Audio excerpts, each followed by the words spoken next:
Iran மற்றும் America இடையிலான போர் பதற்றம் மத்திய கிழக்கை மட்டுமல்லாது சர்வதேச கடற்பரப்புகளுக்கும் பரவி வரும் ஒரு மிகவும் நுணுக்கமான காலகட்டத்தை உலகம் இன்று எதிர்கொண்டு வருகிறது. இந்த சூழ்நிலையில் ஒரு சிறிய தீவு நாடாக இருக்கும் இலங்கை எடுத்த மனிதாபிமானமும் ராஜதந்திரத்தையும் இணைக்கும் முடிவு உலக கவனத்தை ஈர்த்துள்ளது.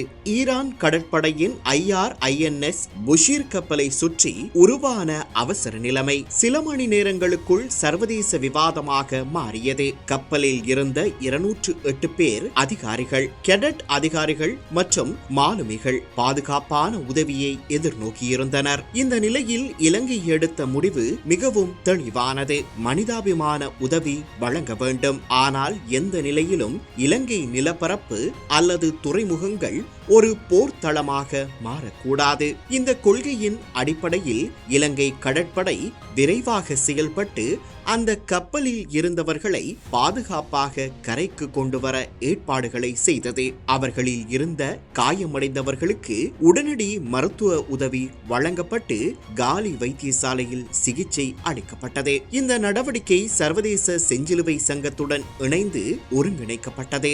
மனிதாபிமான உதவியின் தரத்தில் எந்த குறையும் இல்லாமல் மிகச் சீரிய முறையில் இந்த செயல்முறை முன்னெடுக்கப்பட்டது. இந்த நடவடிக்கையை பல சர்வதேச ஊடகங்கள் கவனித்தன. குறிப்பாக அல் ஜசீரா போன்ற ஊடகங்கள் இந்த நுணுக்கமான சூழ்நிலையில் இலங்கை எடுத்த சமநிலையான முடிவை பாராட்டின. சில பெரிய நாடுகளுக்கே சாத்தியமாகாத ஒரு மனிதாபிமான தலையீட்டை இலங்கை மிகவும் தைரியமாகவும் திறமையாகவும் கையாழ்ந்ததாக அவர்கள் குறிப்பிட்டனர். இந்த முடிவு எடுக்கப்பட்ட பின்னணி மிகவும் சிக்கலானது.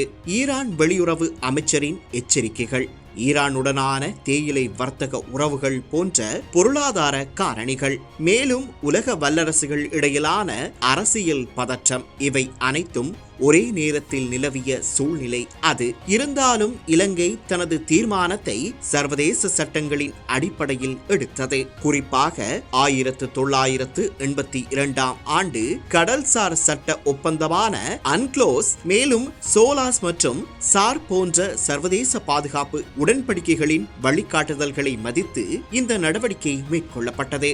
இதன் மூலம் இலங்கை சட்டங்களுக்கும் மனிதாபிமான மதிப்புகளுக்கும் சம அளவு முக்கியத்துவம் அளிக்கும் பொறுப்பான நாடாக உலகிற்கு தெரிய வந்தது.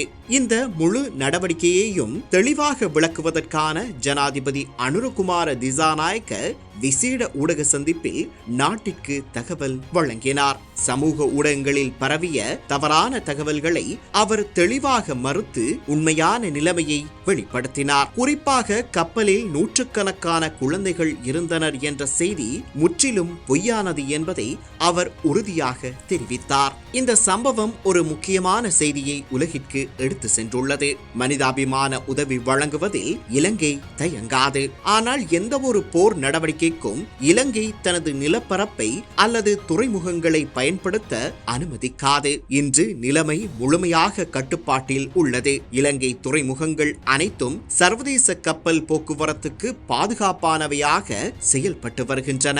உலக வர்த்தகத்திற்கு முக்கியமான கடல் பாதைகளில் ஒன்றாக இருக்கும் இந்த தீவு நாடு தனது பொறுப்பை தெளிவாக நிரூபித்துள்ளது. ஒரு காலத்தில் பொருளாதார நெருக்கடியால் உலக கவனத்தை பெற்றிருந்த இலங்கை இன்று வேறொரு காரணத்திற்காக உலகம் முழுவதும் பேசப்படுகிறது. அது மனிதாபிமானம், நடுநிலைமை மற்றும் பொறுப்பான ராஜதந்திரம் ஆகியவற்றின் இணைப்பாகும்.